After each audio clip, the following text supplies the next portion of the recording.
Velkommen til På Tomandshånd. Jeg står i kælderen hos kunstner, grafiker, billedkunstner, tegner Børge C. Majbom. Jeg står her og leger lidt med hans kæmpe store trykpresse, og om lidt så vil han vise os, hvordan det foregår, når han laver sin grafik på dette kæmpe monstrum her. I kan se et lille udvalg af Børges grafik her på væggen bag mig. Der er både træsnit og det, der hedder koldnålsraderinger. Inde ved siden af, der larmer det lidt. Det er fordi, der er Børge inde i det allerhelligste, i troldmandens værksted. Et rigtigt gammelt værksted med 1000 ting på hylderne. Og du er i gang med et træsnit, ja, som det hedder. Ja. Og jeg kan lige fortælle seerne, at dem, der ikke så med sidste lørdag, hvor vi sendte det første program med Børge, at du har været uddannet siden 1980 fra det Fysiske Kunstakademi, Ja. og arbejdet med tegning og grafik, maleri lige siden. Samtidig med, at du så også har haft et helt almindeligt lønmodtagerjob. Ja. Det er jo et spændende job, men jeg har primært beskæftiget mig med grafikken jo. Og det er også den, at min uddannelse, den gik på akademiet, det var som grafiker. Men efterhånden, så kan man jo ikke lade være at blande sig ind i alt muligt. Fordi det ene, det smitter jo af på det andet, og når man står og laver grafik, så får man lyst til at lave noget skulpturelt, fordi man vil jo gerne have den her form, og så pludselig, så vil man også gerne lave noget maleri og sådan nogle ting, ikke? Man skal bare vide, hvor man ens stærke side er. Og jeg har altid fokuseret på, jeg har altid været fuldstændig bevidst om, at min stærke side, det var grafikken.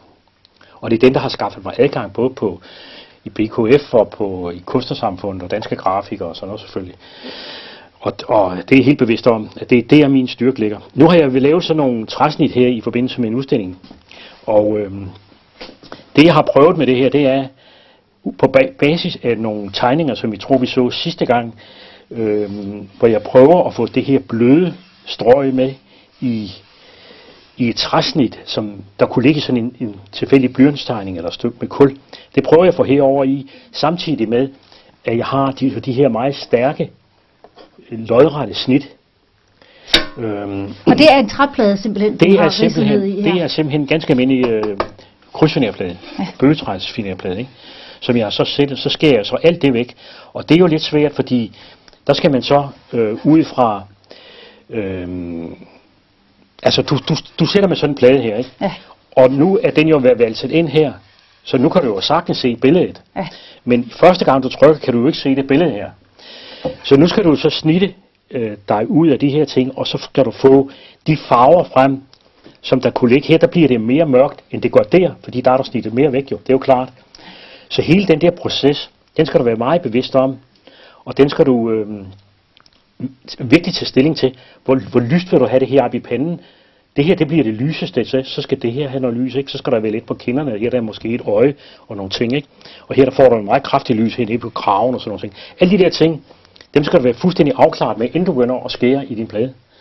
Og det er rimelig svært. Tegner du så op på pladen inden? Eller jeg tegner lige sådan løsligt på pladen, så jeg har lidt at rette mig efter, ikke? Men ellers så prøver jeg så vidt muligt at få de der anatomiske linjer så godt som muligt. Og så er det værktøj som det her, du bruger? Nej, det er det ikke. Nej, jeg bruger de værktøj herover.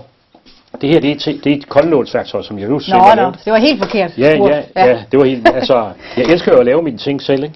Men ellers så er det jo sådan nogle jern som dem her, som du går ned og skærer. Ja. Den er meget skarp, vil jeg lige sige. Jeg skal nok lade mig lege for meget med den. Har du selv lavet dem? Nej, det må jeg ikke selv lave, men jeg laver min raderstål selv, og det her det er heller ikke, det er bare ganske billigt lidt, men det er rigtig godt. Ja. Og der kan du se, at man kan få forskellige profiler, ja. Så man kan få forskellige snitbredde, altså for eksempel sådan en som den her, den er jo god til at tage de brede snit med her, ikke? Og det må være helt afgørende, at de er knivskarpe? De er rigtig skarpe, der har jeg så en rigtig dejlig båndsliber her. Som jeg lige kan gå hen og lige, hvad skal man sige... optimere dem på. Optimere dem rigtig godt. Det kan jeg optimere dem på den her, og så over på min lille filtsliber derovre, ikke? Den her? Så de altid, og det gør jeg meget ofte. Måske en 4-5 gange, mens jeg selv laver det her, så det er virkelig skarpt. Ja. Men er den helt færdig? Der er ikke mere, der skal justeres der? Nej, den er helt færdig. Så nu skal vi prøve at se, hvordan den her plade den virker. Og så kommer det næste spændende skridt, det er jo så at vælge den ind. Og der tager jeg så lige lidt. Hvad er det egentlig, det sorte snask der? Det er sådan noget rigtig dejligt tryksværte, du. Det her, det er noget af det helt vildt lækkert tryksværte. Litografisk blæk her, eller tryksværte, ikke? Og så har jeg noget andet noget heroppe, som jeg bruger til kobbertryk. Det her, det bruges kun til enten til litografiske sten eller til træsnit, fordi det har en ganske bestemt elasticitet. Og der er altså forskel på, om du bruger kobbertrykplagerne, eller du bruger træsnittet eller den litografiske sten, ikke? Så nu valgte jeg så lige lidt sværte ud her på den her glasplade her. Det er en god lyd. Ja, det er en dejlig lyd. Jeg elsker også den lyd der. Vi kan sådan høre, hvordan det hænger fast. Og det er nemlig det handler om nu. Nu handler det om, at der ikke bliver pladret for meget på, og heller ikke for lidt. Og det kan under tid være lidt vanskeligt, specielt på træplader, fordi de kan godt have lidt små ujævnheder. Men nu prøver jeg så her at vælge den ind her, ikke? Og man kan jo se nogle steder, hvor... Og det hedder at valse den ind, ja, det gør det. Det er en indvalsning, den her. Og så er det jo også spændende, om der er skåren tilstrækkeligt dybt i pladen, ikke? Ja. Fordi hvis der nu ikke er skåren for dybt i pladen, så lukker jeg jo. Så vil jeg komme til at lukke de der fine hvide striber. Eller hvis jeg plader for meget. Sværte på, ikke? Men havde du malet pladen sort først? Nej, det har bare haft et tryk med den. Okay. Altså pladerne. Jeg ved, om jeg har sådan...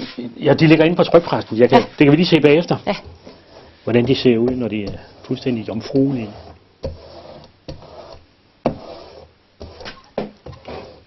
Nu gælder det så om, at den... Og du kan se, at jeg gør det med meget, meget, meget løs hånd. Ja, meget nænsomt. Meget nænsomt, ikke? Og så kan jeg så lige se her, om den er glat alle steder, eller om der er nogen. Og der må ikke være ujævnheder. Nej, det må der ikke være. Den ser umiddelbart ud, som om vi kunne gå ind og trykke den. Så skal vi ikke prøve at forsøge. Jo. Lad os prøve at gå ind og kigge på den. Og den proces her, det er altså den samme, som den har været igennem adskillige årtier. Det er selve den her fra, trykkeproces. Sådan har det været altid. Og sådan har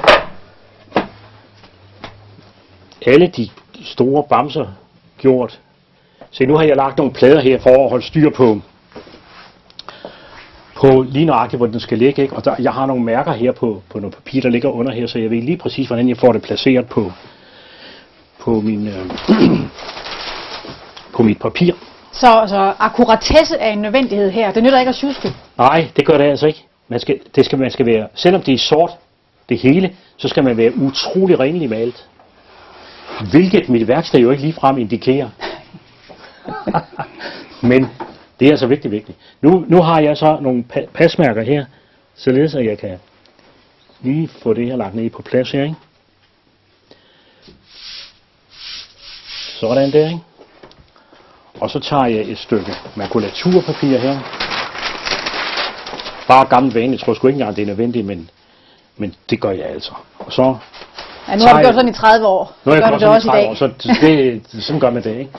Og så lægger jeg mit pap på her. Og så er det vel meget vigtigt, at det ikke bliver forrykket lidt. Ja, det er utrolig vigtigt. Så nu skal vi lige se, om vi kan finde den plade der. Den ligger fint der, ikke?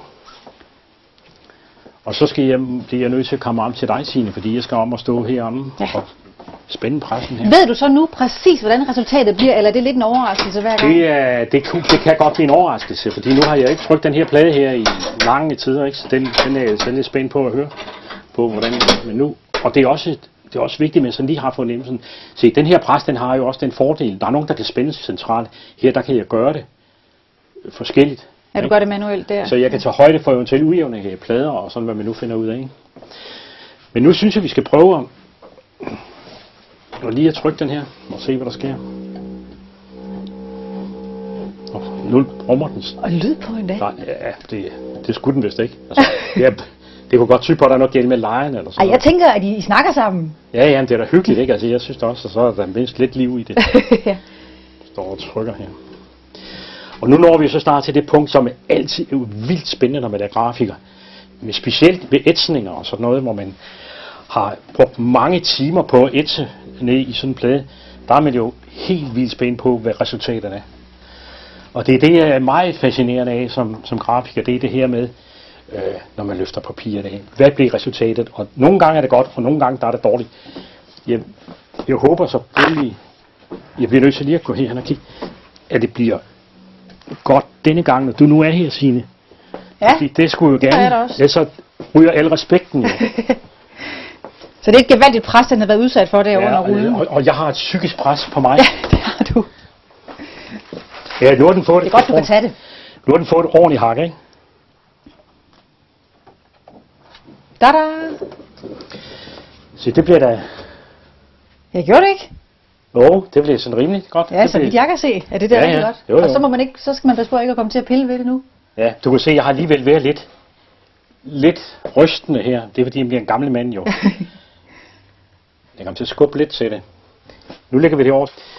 Nu var du lidt inde på det, på din fascination af grafikken, at der er den her spænding, at du aldrig ved, hvordan det går. Men hvad er det ellers, der har gjort, at du har holdt ved grafik i så mange år, i 30 år? Det er fordi, jeg synes, at alle de, som jeg sagde sidste gang, da vi snakkede om tegningen, alle de der utrolige farver, der ligger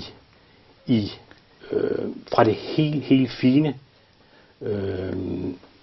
meget subtile, til det vildt voldsomme, og de der mange teknikker, man kan blande i en og samme plade, det giver mange gange en kæmpe oplevelse, billedmæssigt set, ikke? Og så synes jeg jo, at jeg ved godt, at de fleste mennesker, de synes, det er meget flottere at have et stort billede på et eller andet antal centimeter på den ene led, og et antal centimeter på den anden led.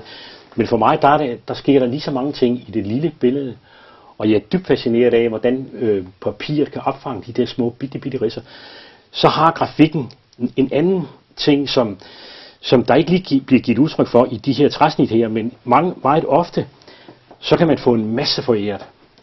For eksempel med en ætsning, der er gået galt, og når man står umiddelbart og bander over tingene, og sådan noget, så viser det sig, når man tager det første tryk, så er det faktisk rigtig irriterende, det man har lavet bevidst.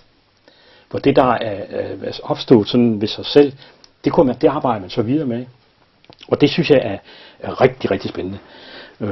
Og ætsninger, det er altså sådan noget som det, vi har her? Ætsninger, det er sådan nogle som nu har vi nogle halvdårlige nogle hernede, ikke? Altså henne i værkstedet eller laboratoriet, eller hvad vi skal kalde det, der har vi ikke sådan nogle helt vildt gode ting. Det er mere sådan noget, jeg tager op, og så retter jeg jo på det. Hvis det går galt, så retter jeg jo sådan set på det, ikke? Og så bliver det bedre næste tryk. Sådan et tryk som det her, det er jo blevet forbleget her, ikke?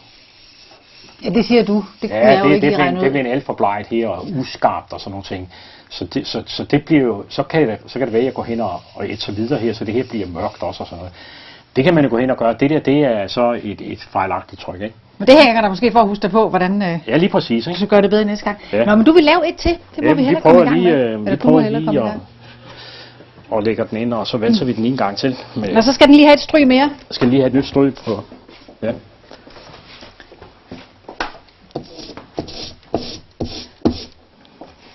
Så det er altså det, der sker, når man, hvis man køber et stykke grafik, et litografi, og så står der dernede et ud af 360 eller 47 ud af. Det er så, hvor mange man har lavet af dem her, ikke? Ja. Og er det så ekstra fint at have det første, eller hvad? Nej, det kan da være, der er nogen, der synes, at de har altid nummer 1, men det er jo sådan, at man står og justerer den ind, ikke? Så hvis jeg nu skulle vælge et rigtig godt stykke grafik, og der var kun 10, så tror jeg, vi tager et af dem der i midten, 4-5 eller sådan noget, ikke? Fordi så har kunstneren sådan nogenlunde gjort sig erfaringen med hensyn til pladen, og det er en måde, der skal valses ind på, og sådan nogle små ting, ikke? For det første, det er egentlig et prøvetryk. Det kunne godt være et prøvetryk. Altså normalt laver man jo et prøvetryk, det er sådan noget helt andet. Man laver normalt et prøvetryk. Det gør vi så ikke her nu, vel, fordi... Men den der plade kan altså bruges igen og igen, år efter år? Det kan den. Ja, det kan godt være, at den lige skal strammes op nogle steder. Altså hvis der kommer for meget farven i nogle meget fine huller, så kan man så lige stramme det op, ikke? Og hvis nogen kender Eritrea Mørk, så er det den her form for trætryk, hun lavede og illustrerede sine mange bøger med. Lige præcis. Lige nøjagtigt det. Hvorimod en akrylplade, eller en kobberplade, eller en zinkplade, eller sådan noget, vil gå død på et eller andet tidspunkt. Specielt akrylpladerne, som jo er så bløde der, hvis der er så grader, så vil de vil knække af og sådan nogle ting. Så der er det ikke særlig mange tryk, man kan tage. Nu prøver vi at gå ind og tage et til her. Sagde du grader? Ja. Er det en humpel, eller hvad? Nej, jeg skal vise dig lige om lidt. Ja, fordi det kommer vi nemlig til bagefter. Ja. til at kigge lidt på det, der hedder en koldnålsradering. Men nu gælder det lige stadigvæk trætrykket. Ja. Er det stadigvæk noget, de bliver uddannet i, de unge mennesker på akademiet? Den her kunstart? Ja, det tror jeg. Jeg tror, det er ved at komme igen. Men det er jo også en af de ting, som jeg er været ufattelig ked af. Det er, at tegningen også er gået. Det har jo simpelthen været hørt op på akademiet, ikke? Og det synes jeg er ufattelig synd. Og det samme har det været med den her kunstart her med grafik. Det har altså ikke. Nej, den har hørt 70'erne til. Ja, det har det. Sin jeg tror altså, det er ved at komme igen. Ej, se nu ødelagde jeg det sgu. Nå, nu kører du den anden vej, eller hvad? Nej, vi har tabt det ned på. Ja, jeg så det godt. Jeg tabte det sgu ned på. Nå. Ej, men du kan jo heldigvis bare blive ved, indtil den er perfekt. Jeg kan blive ved, indtil den bliver perfekt. Skal vi kalde det et personligt præg? Ja, nu skal vi lige se, hvad der skete, ikke? Så kan vi så se. Man må faktisk ikke ryste på hånden. Nej, ja, det er det, der er så forfærdeligt. Og jo ældre man bliver, mere kommer man jo til at ryste på hånden, ikke? Og så skulle man jo have et par børnebørn, der kunne stå og gøre det her. Ja, og rulle med roret. Og rulle med roret, ikke? Og du har jo også nogle børnebørn, de er bare ikke så tæt på. Men det synes de vel også er sjovt, hvis de har fået lov til. Ja, de har lavet mange tryk her. Ja. Det har de. Det elsker de. Så de har hele deres værelse fyldt med tryk, de selv har lavet. Og vi har været på badstuen og lavet lerting og sådan noget. Det er... Så nu vil jeg lige løsne pressen her, fordi nu skal vi så ikke lave flere trætryk lige nu. Og så hæver jeg den lige her. Og så skal jeg hen og se, hvor meget... Så skal du se, hvor stor skaden er. Hvor stor skaden er, ja. Den er stor, tror jeg.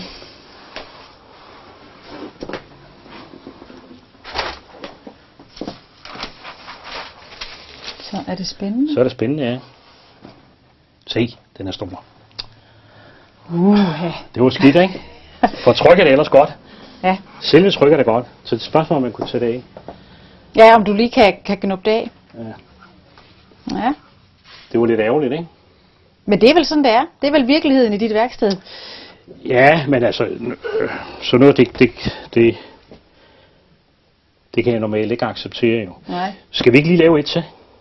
Ja, ved du hvad, fordi så når vi simpelthen ikke det næste. Nå, okay. Så jeg synes, at vi har jo helt klart fået et indblik i nu, hvordan det kan gå, og vi har også fundet ud af, hvordan det ikke må gå. Ja. Men du har nemlig lovet at vise os, hvad en koldnålsradering er. Ja. Så det går vi ind og kigger på, det er jo noget ganske andet. Ja. Er det også den trykpresse her, du bruger til det? Ja, det er det. Ja. Nu skulle vi jo have lagt det her papir i blød. Jeg har lavet sådan et stykke papir her til, som der kunne bruges her til det her, ikke? Og det skal jeg så lige have fugtet. Ja. Så jeg går lige et øjeblik. Det er bare i orden.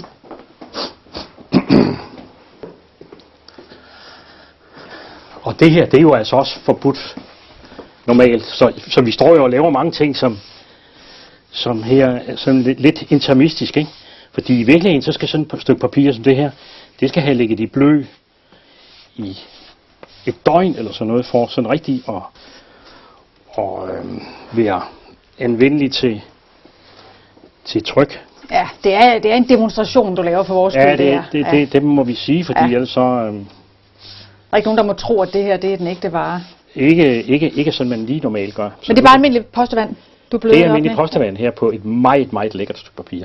Ja, det er tykt. Se, nu kom der jo... Vi vil bruge den side her, ja. Ja, der kom lidt snask på her på pladen. Sådan der. Vi lader den lige lægge den. Og så er det så, vi laver en eller anden koldnålsradering her. Nu, en koldnålsradering, den består jo så af, at man ridser ned i sin plade. Så hvis man nu havde, du ser pladen ind fra enden her, ikke? Ja. Så har du den liggende her, så ridser du ned i pladen her. Så bliver der sådan nogle grader, kan du se det? Ja. Så hvis, det var graden. Det var graden, ikke? Det vil der blive nogle steder, ikke? Krater, ikke? Så vil sværten, den vil ligge ned i hullerne her, ikke? Men den vil også ligge lidt på begge sider der. Ja. Så en koldnålsradering, den bliver ulden. Den bliver sådan lidt ulden i sit udtryk. Hvorimod en ætsning, hvor man har et tyndt af lak ovenpå her, ikke? Ovenpå og sådan en plade som den her? Ja, det vil så være en metalplade, ikke?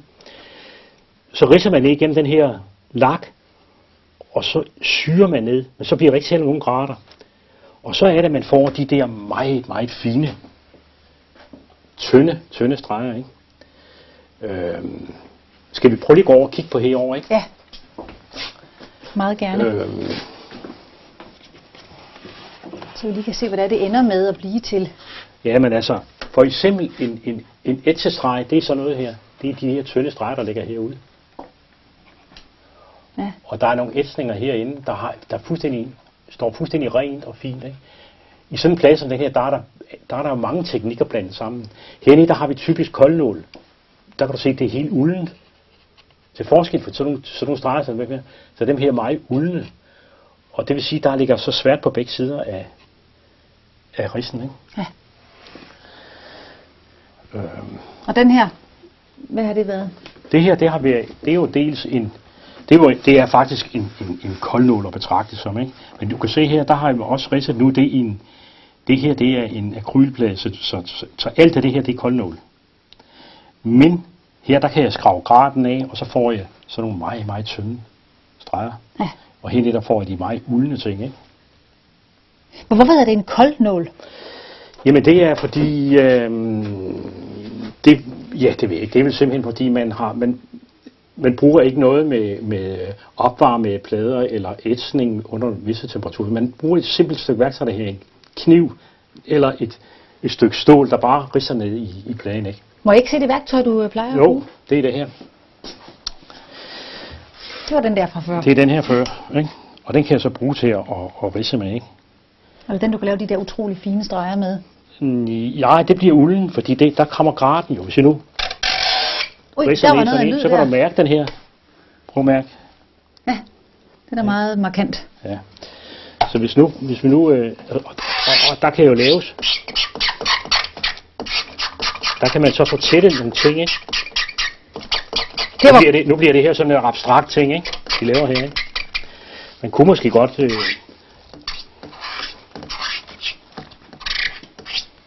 er jo noget af en lyd, men jeg går ud fra, at du har vendt dig til den efter 30 år. Ja. Vi kan jo godt lige prøve at se.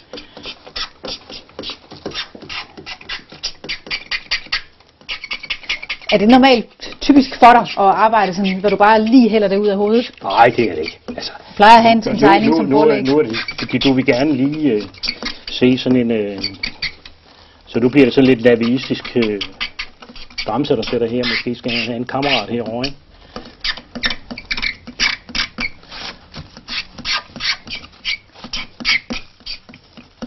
Kan du så også lave flere tryk ud fra sådan en plade her, ligesom med træpladen? Det kan jeg godt, men her der kan ikke, du kan mærke næsten her, hvor ruten er. Ja. Så når den har været igennem trykpressen rigtig mange gange, så knækker de her grader af.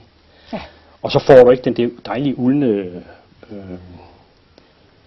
det uldne udtryk. Ja, nej.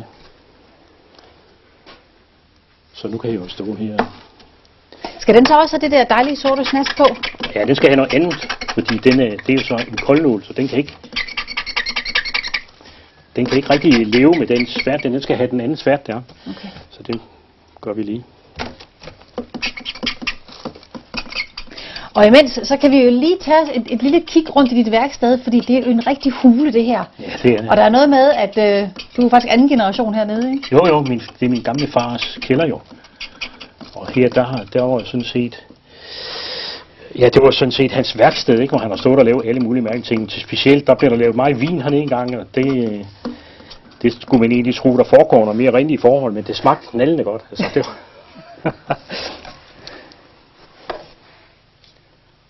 Så er der ved at være noget af et ansigt der. Ja. Altså det her, det er jo altid svært sådan lige at stå og lave sådan noget. Så. Ja, det er benhårde forhold, du arbejder under i dag. Jeg er kommet på, jeg er virkelig kommet på. På prøve.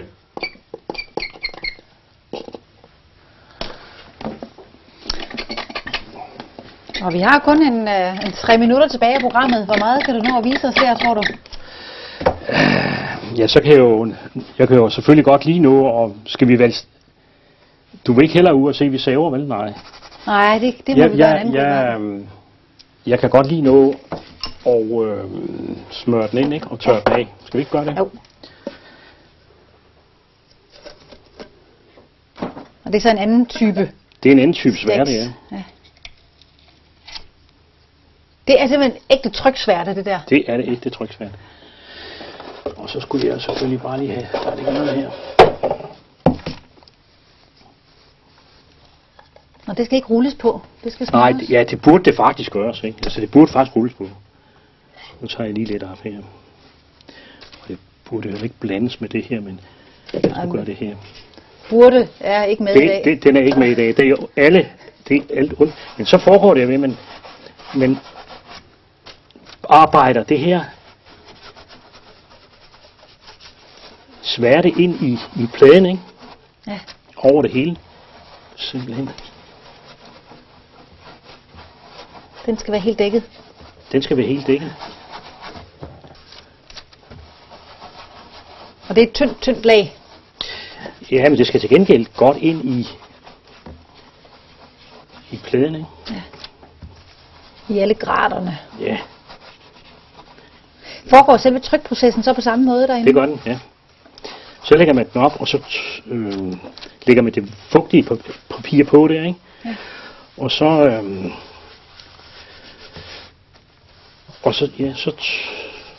så skulle der gerne blive et plade der, eller et billede af det, eller det her, ikke? Så nu har vi så nogenlunde fået den valset ind, ikke? Eller tørret ind. Så tørrer man det hele af igen. Ja. For nu er den nede i alle fordybningerne. Ja, det burde den være. Altså, det går lidt stærkt, det her. Ja. Ja, nu træder ansigtet frem, kan vi jo se. Ja. Det er lidt bisse forhold at stå og arbejde under, kan man sige. Jeg ved ikke, om du kan se den her, men det er jo sådan meget hurtig en. Det er et farligt arbejde her frem og tilbage. Og så skal jeg lige have mit papir her.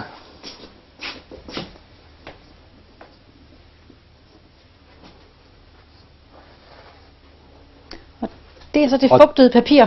Det er så det spændende. Det er jo så det, der kan gå galt, fordi det ikke er fugtet tilstrækkeligt længe, ikke? Nu sker det. Ja, nu snakker den. Så er han igennem. Sådan igennem, ja. Nu er det spændende. Ja, igen. Det er spændende, ja. Om papiret var for vådt.